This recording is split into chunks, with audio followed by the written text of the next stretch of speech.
Hi friends नमस्कार। ये पवित्र गुरुदिवस अवसर में आपण को मोर हार्दिक अभिनंदन और शुभेच्छा।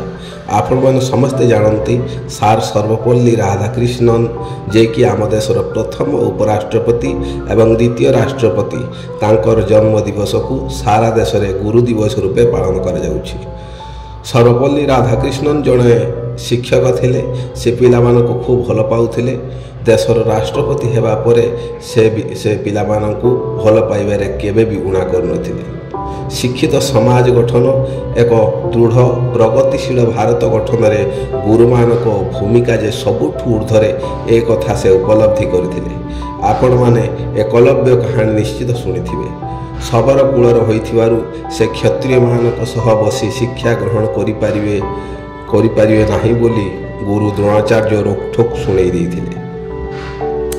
तथापि से भांगी पड़ी नथिले। गुरुंक प्रतिमूर्ति तैयारी करी से प्रतिमूर्ति सम्मुखरे आश्रमर अनति दूर रही शिक्षा ग्रहण कले। आउ युद्ध विद्यार एते पारंगम होइगले जे द्रोणाचार्यों प्रकृत शिष्यगण तांकठू पराजय वरण कले। ए कथा बुझीपारी गुरु द्रोणाचार्य तांकु निजर वृद्धांगुली दक्षिणा स्वरूप दान करने को आदेश देले। आउ बिना संकोचरे एकलव्य निजर वृद्धांगुली काटी दान कर देइथिले। एठारे आमे दुईटी कथा शिक्षा पाइबा। गोटिए पटे अनन्य गुरु भक्तिर निदर्शन एवं आउ गोटे पटे गुरु चरित्रर कलंकित अध्याय स्वार्थ आउ छलन। एकलव्य बुझीथिला गुरु ब्रह्मा गुरु विष्णु गुरुदेव महेश्वर गुरु साक्षात परम ब्रह्म तस्मै से गुरुवे नमः। से जानिथिला गुरु को नमानिब नर गुरु ही साक्षात ईश्वर। सेथिपाई गुरु जहा मागिले अकुंठित चित्तरे दान कर देइथिला। किंतु आज से दिनर से गुरुभक्ति देखा मिले ना। समय स्रोत प्रभावित हो यह विभिन्न दिगरु कलुषित होबार लागिछि। गु अर्थ अंधार रु अर्थ आलोक। जे अंधार आलोक आड़क बाट कड़े निए से होछि गुरु। बापा माँ जन्मदाता किंतु गुरु चरित्र गठन भविष्यत निर्माण रे विशेष भूमिका ग्रहण करथाय।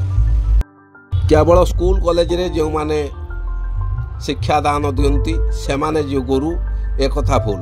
गुरुंकर किछि बयस सीमा न थाए। जे व्यक्ति आपण जीवन में परिवर्तन आणुछंती, जे व्यक्ति आपण जीवन उच्चतम मार्गदर्शन करिवारे साहाय्य करुछंती, जीवन महत् उद्देश्य साधन रे सहयोग देउछंती, सेमाने हेउछंती गुरु।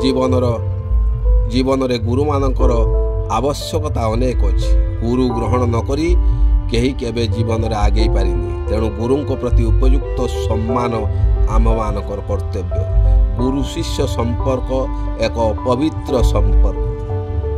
तेणु मु शेष समस्त को निवेदन करी आपण माने गुरु को केबे हीन बा न्यून मनंतुनी, से मानक सम्मान दियंतु। गुरु को असम्मानित कले आपण माने जीवन रे केबे भी उन्नति करि परिबे नाही। गुरुंकर आशीर्वाद बारी आपणक ऊपर झरी पड़े आपण निजर स्वप्न सार्थक करि परिबे, जीवनर शीर्ष रे पहुँची पारिबे। मो कथा भल लागिथिले मो वीडियो को सब्सक्राइब करंतु एवं बहु मात्रा रे लाइक एवं शेयर मध्य करंतु। धन्यवाद।